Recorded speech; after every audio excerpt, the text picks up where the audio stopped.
სოფელ კირნეთსა და მარადიჩი მცხოვრები 42 პირის მიმართ თაღლითობის მუხლით სისხლის სამართლის საქმეა აღძრული.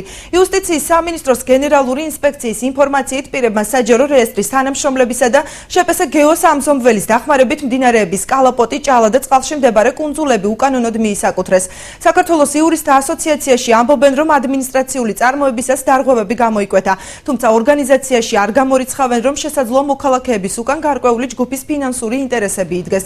იურისტი ლელა ბჟალავა კი მოქალაქეების ბრალეულობას გამორიცხავს და ამტკიცებს, რომ მათზე ზეწოლა მიმდინარეობს. იგი მიიჩნევს, რომ სასამართლომ განსაკუთრებული სისასტიკე საჯარო რეესტრის თანამშრომლების მიმართ მათთვის გირაოს ნაცვლად წინასწარი პატიმრობის შეფარდებისას გამოიჩინა, რადგანაც სამსახურეობრივი გულგრილობა მძიმე დანაშაულებათა რისკს არ განეკუთვნება. თავად ბრალდებულები კომენტარისაგან თავს იკავებენ.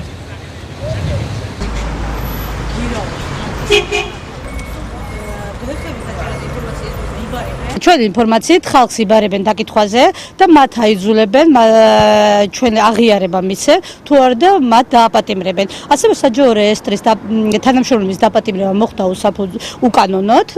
მათ ედავებიან გულგრილობას, რომელიც სასამართლომ ისინი გირაოთი არ გაანთავისუფლა და სახეზე გვაქვს სასამართლოზე მიმდინარეობს ზეწოლა, რადგან ასეთი ნაკლებ მძიმე დანაშაულის კატეგორიაზე სასამართლოს გირაოს სახით უნდა გაანთავისუფლებინა საჯარო რეესტრის თანამშრომლები. ძირითად შემთხვევაში იყო მომენტები, როდესაც ჩვეულებრივი მაცხოვრებლების, ასე ვთქვათ, სახელით მოქმედებდა გარკვეული ჯგუფი, რომელთაც მოახდინეს მიწის ნაკვეთების რეგისტრაცია. როგორც ჩვენ ცნობილია, მოქალაქეთა უმრავლესობა გარკვეულ რეგისტრაციის მომენტში და რეგისტრაციის დროს იქნა მათი სახელი გამოყენებული, თორე გარკვეული მიმართულებით ისინი არ მოქმედებდნენ მიზანმიმართულად და სახელმწიფოს მიმართ მათი მხრიდან ზიანი არ დამდგარა.